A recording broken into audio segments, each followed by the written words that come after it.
Invités de l'Union soviétique, du Togo, du Bénin, du Niger, du Mali, de la Côte d'Ivoire, de la Guinée-Bissau, du Cap-Vert, de l'Angola, de l'Éthiopie, de la République arabe sahraoui démocratique, de la Libye, de l'Algérie, de l'Iran, de Cuba, de France, d'Italie, chers amis du Burkina Faso venus du Sénégal, de la Belgique et de l'Espagne, camarades militantes et militants de la Révolution démocratique et populaire. Aujourd'hui, 4 août 1987, nous célébrons le 4e anniversaire de notre révolution, la révolution d'août, la révolution démocratique et populaire. Pour ce rendez-vous de la joie et de l'allégresse conviviale, nos pas se sont laissés guider par nos cœurs, et nos cœurs nous ont conduits à Bobo-Dioulasso. Bobo-Dioulasso, ville historique et pétulante dont le nom est définitivement lié à l'Afrique des luttes anticoloniales, l'Afrique des unités, l'Afrique des fédérations, en somme, au panafricanisme vivifiant. Merci à tous ceux qui sont venus. Merci à tous Burkinabés d'un jour ou Burkinabés de toujours. Merci à tous ceux qui n'ont pu effectuer le déplacement pour Bobo-Dioulasso, mais qui sûrement communient avec nous dans la simplicité, dans la discrétion voulue ou subie, mais dans la solennité et la dignité. Merci à tous ceux qui sont aujourd'hui dans l'impossibilité de fêter avec nous, affrontant la maladie, les privations diverses, mais entretenant stoïquement l'espoir de jours meilleurs. Merci à tous ceux qui ne sont plus là et qui cependant avaient le droit de savourer les délices de nos victoires. Chers amis, chers camarades, ayons une pensée pour tous ceux qui ont levé, pour tous ceux qui ont donné leur vie pour notre révolution. Je vous demande une minute de silence.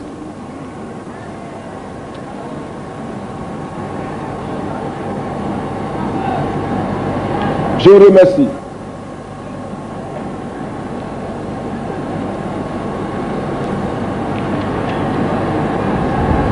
Camarades,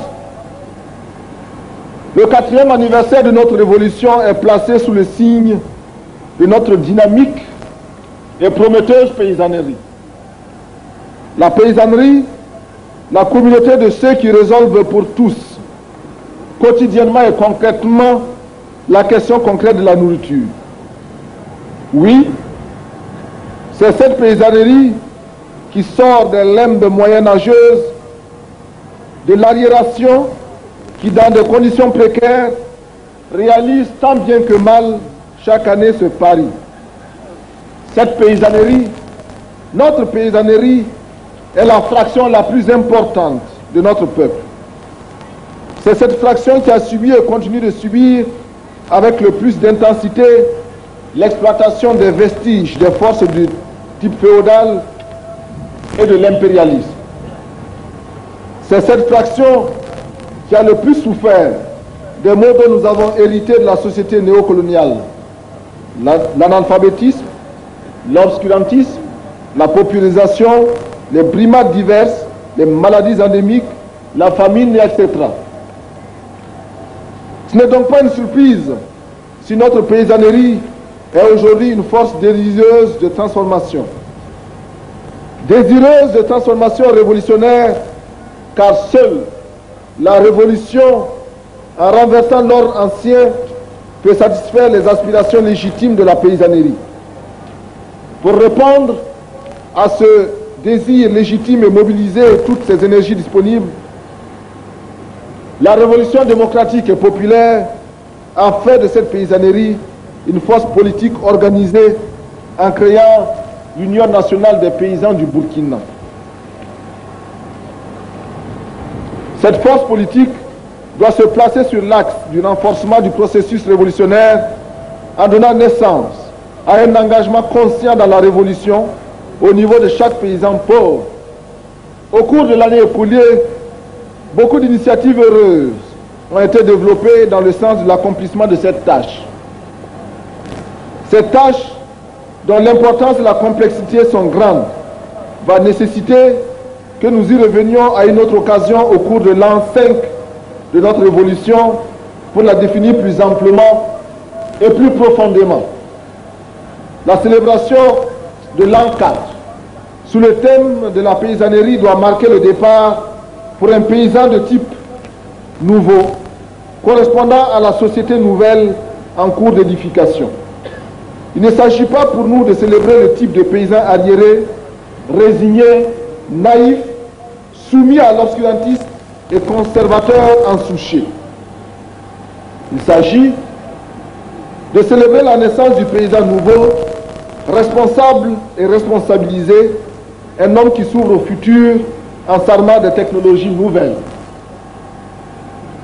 Du reste, l'application croissante du mot d'ordre « produire et consommer burkinabé » contribue déjà à façonner cette nouvelle image du paysan, grand acteur et bénéficiaire de cette politique d'édification d'une économie nationale et indépendante issue de la deuxième conférence nationale des comités de défense de la Révolution. Aussi, l'exécution du premier plan quinquennal de développement populaire qui participe de cette politique économique nouvelle devra-t-elle être pour tous l'occasion d'apprendre à réaliser par nous-mêmes ce dont nous avons besoin et à améliorer constamment la qualité du travail. Le plan quinquennal ne devra donc pas être exécuté dans le seul souci de pouvoir un jour faire une compilation de statistiques. Le terme paysan devra, grâce à cette transformation intégrale et à ses effets induits, cesser d'être le terme péjoratif que l'on lui connaît aujourd'hui pour devenir synonyme de respect. Respect dû aux combattants dignes et fiers qui défendent les causes justes et qui assument avec succès et au niveau voulu sa part dans la production sociale en tant que membre du grand corps qu'est le peuple. Dans ce combat, les paysans ne devront pas être seuls. La classe ouvrière et la petite bourgeoisie intellectuelle révolutionnaire devront assumer leurs responsabilités historiques en œuvrant avec sacrifice et abnégation à la réduction de l'écart entre la ville et la campagne. La classe ouvrière et la petite bourgeoisie intellectuelle révolutionnaire doivent donc considérer cette célébration comme un jalon important dans le cadre du renforcement de leur alliance stratégique avec la paysannerie. C'est aujourd'hui la fête des paysans et c'est donc aussi la fête de ses alliés. Alliés symbolisés par notre emblème, l'emblème de la révolution démocratique et populaire. Camarades, aujourd'hui il nous faut jeter un regard sur les 4 années de révolution, non pas tellement pour égrener mécaniquement nos victoires, bien qu'une fierté légitime nous y pousse, mais pour tirer les enseignements afin de mieux éclairer notre marche vers le progrès. Nous avons entrepris et réalisé de nombreuses transformations matérielles en faveur des masses. Ces résultats, nous ne les devons pas à des possibilités matérielles supplémentaires ou exceptionnelles. Nous les devons à l'action des hommes. Ces hommes qui, hier, étaient résignés, muets, fatalistes et attentistes, sont aujourd'hui debout et engagés pour la lutte révolutionnaire concrète sur les divers chantiers et les victoires enregistrées sont le fruit de leur travail, la projection sur le concret de leur génie créateur et de leur enthousiasme révolutionnaire. Ces résultats sont la preuve que notre révolution est populaire car elle puise dans les masses sa richesse, sa force et son invincibilité. C'est pourquoi nous devons saluer tant de courage et d'abnégation, tant de sacrifices et de dévouement de la part des militants de la révolution démocratique et populaire. Ce salut que nous leur adressons n'est pas un salut de complaisance. Les résultats atteints s'expliquent scientifiquement. La force, qu'elle soit d'origine musculaire ou produite par des machines, est mesurable, donc comparable et donc substituable. D'autres l'ont montré avant nous et nous n'avons pas fait que l'appliquer à nos réalités concrètes. Cette application a nécessité que l'homme burkinabé cesse d'être la reproduction sur le plan des mentalités de l'individu culturellement aliéné et politiquement asservi, modélé pour perpétuer la domination impérialiste dans les pays nouvellement indépendants. Cette transformation des mentalités est loin d'être achevée. Il y a encore beaucoup d'entre nous qui se réfèrent aux normes étrangères pour évaluer leur vie sociale, économique et culturelle. Ils sont au Burkina Faso et ils refusent de vivre notre réalité concrète. Pour la société nouvelle, il nous faut un peuple nouveau, un peuple avec son identité propre, un peuple qui sait ce qu'il veut et qui sait s'imposer ce qu'il faut pour atteindre les objectifs qu'il s'est fixés. Notre peuple, après 4 années de révolution, est l'amorce de ce peuple nouveau. Le recul sans précédent enregistré par le fatalisme est un indice tangible à cet effet. Tout le peuple burkinabé croit à un avenir meilleur. Et à ce niveau, nous avons même réussi à convaincre des réactionnaires d'hier et qui, pris dans l'engrenage de la marche de l'histoire, regardent avec optimisme l'avenir avec nous, oubliant qu'hier encore, ils prêchaient la soumission à l'impérialisme et la mendicité perpétuelle comme moyen pour développer ce pays. La construction de la patrie a renforcé la conscience collective de la nécessité de compter sur nos propres forces en rejetant farouchement le mimétisme servile et l'aplaventrisme humiliant et dégénérescent. Camarades militantes et militants, assurément, l'année politique qui s'achève à ce 4e anniversaire a été une année mouvementée. Sans revenir sur les détails des contradictions qui y sont apparues, ni sur la qualité des solutions pour les résoudre, il convient de retenir la leçon principale de cette expérience. Cette leçon nous apprend que la valeur du révolutionnaire ne réside pas dans sa capacité à abattre, mais à gagner l'autre à la cause juste par la force des arguments et par l'argument, la force aveugle. La révolution démocratique et populaire a besoin d'un peuple de convaincus et non d'un peuple de vaincus. D'un peuple de convaincus et non d'un peuple de soumis qui subissent leur destin.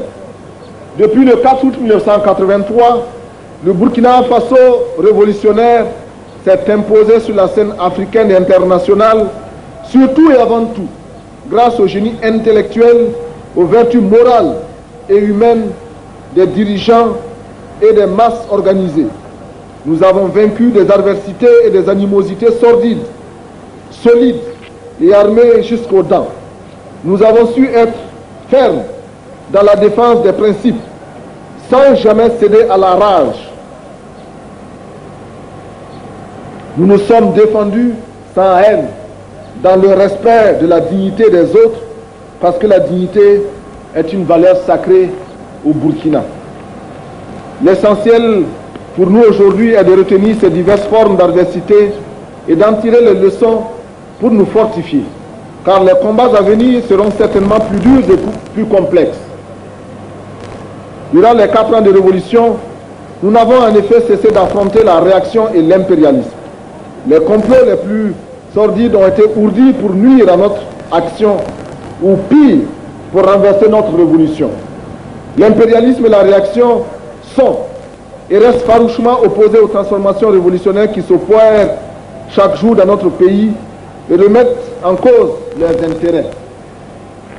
Or, notre peuple ne cesse, depuis 4 ans, de faire la preuve qu'avec la révolution, il est possible de mettre fin à l'exploitation, de sortir de la misère et de créer le bonheur pour tous à la force de nos poignets et de nos cœurs.